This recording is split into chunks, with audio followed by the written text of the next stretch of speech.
ਤੁਹਾਡੇ ਖੂਬਸੂਰਤ ਚਿਹਰਿਆਂ ਨੂੰ ਜਦੋਂ ਦੇਖਦਾ ਤਾਂ ਮੈਨੂੰ ਬਾਹੂ ਜੀ ਦਾ ਇੱਕ ਕਲਾਮ ਚੇਤੇ ਆਉਂਦਾ ਹੈ ਕਿ ਇਹ ਤਨ ਮੇਰਾ ਚਸ਼ਮਾ ਹੋਵੇ। मैं थोड़ी नजर करदा। खामोश भाई, खामोश प्लीज। ए तन मेरा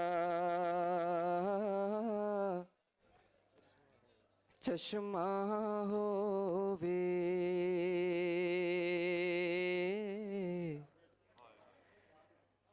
ते मैं मुर्शद वेखना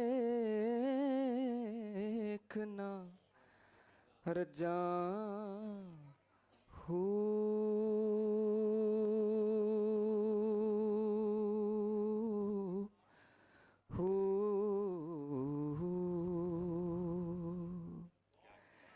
ते लूलू दे विच लख लख चश्मा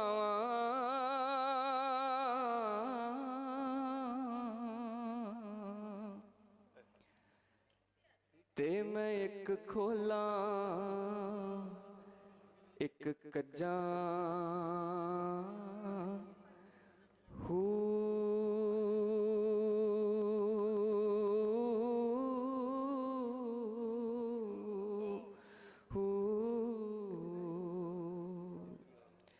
ते इतनियां डिठियां मैनू सब्र न आवे, ते मैं होर किदे वल भज्जां।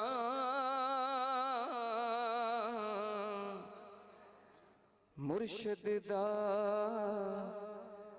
दीदार वे बाहू,